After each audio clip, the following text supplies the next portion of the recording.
ओम नमः शिवाय ओम नमः शिवाय ओम नमः शिवाय ओम नमः शिवाय ओम नमः शिवाय ओम नमः शिवाय। आप सभी को मेरा प्रणाम। आज मैं आपको सोमनाथ नामक ज्योतिर्लिंग की कथा सुनाने जा रही हूँ। ज्योतिर्लिंगों में सबसे पहले सोमनाथ का नाम आता है।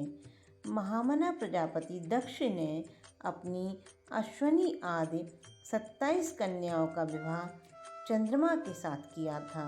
चंद्रमा को स्वामी के रूप में पाकर वे दक्ष कन्याएं विशेष शोभा पाने लगीं और चंद्रमा भी उन्हें पत्नी के रूप में पाकर निरंतर सुशोभित होने लगे। उन सब पत्नियों में जो रोहिणी नाम की पत्नी थी, एकमात्र वही चंद्रमा को जितनी प्रिय थी उतनी दूसरी कोई पत्नी कदापि प्रिय नहीं हुई। इससे दूसरी स्त्रियों को बड़ा दुख हुआ। वे सब अपने पिता की शरण में गईं। वहाँ जाकर उन्हें जो भी दुख था उसे पिता को निवेदन किया। द्विजो यह सब सुनकर दक्ष भी दुखी हो गए और चंद्रमा के पास आकर शांतिपूर्वक बोले।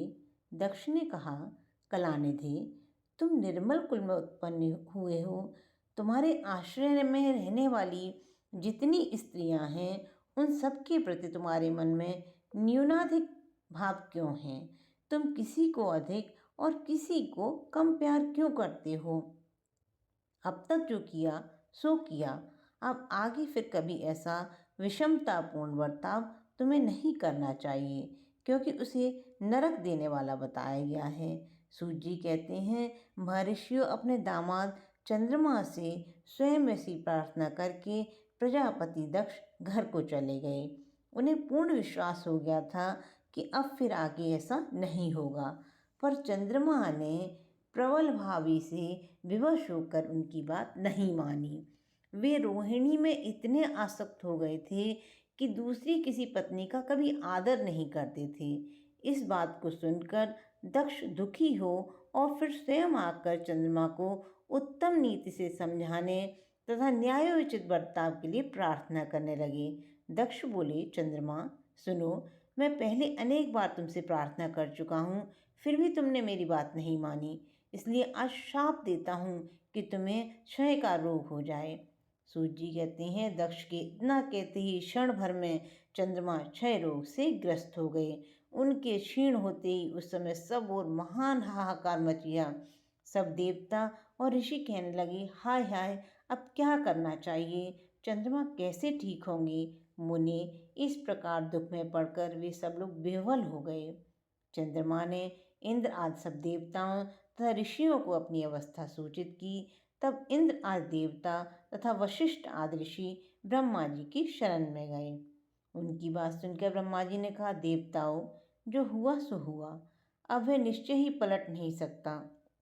अतः इसके निवारण के लिए मैं तुम्हें एक उत्तम उपाय बताता हूँ, आदरपूर्वक सुनो।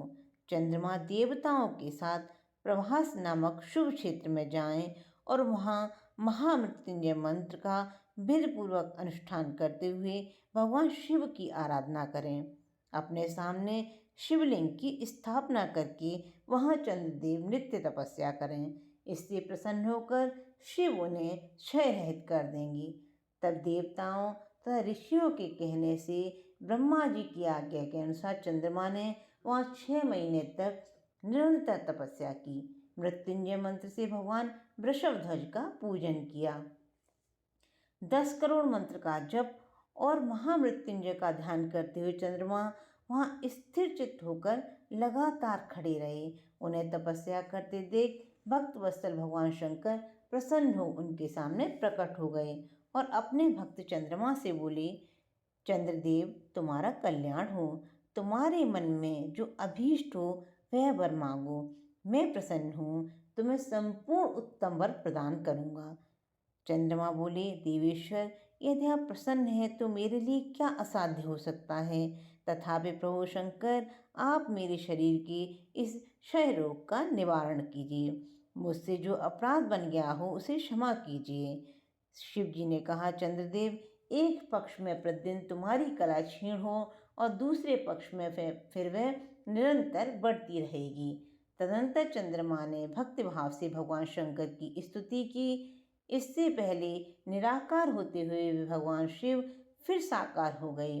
देवताओं पर प्रसन्न हो उस क्षेत्र के महात्म्य को बढ़ाने तथा चंद्रमा के यश का विस्तार करने के लिए भगवान शंकर उन्हीं के नाम पर वहाँ सोमेश्वर कहलाए और सोमनाथ के नाम से तीनों लोकों में विख्यात हुए।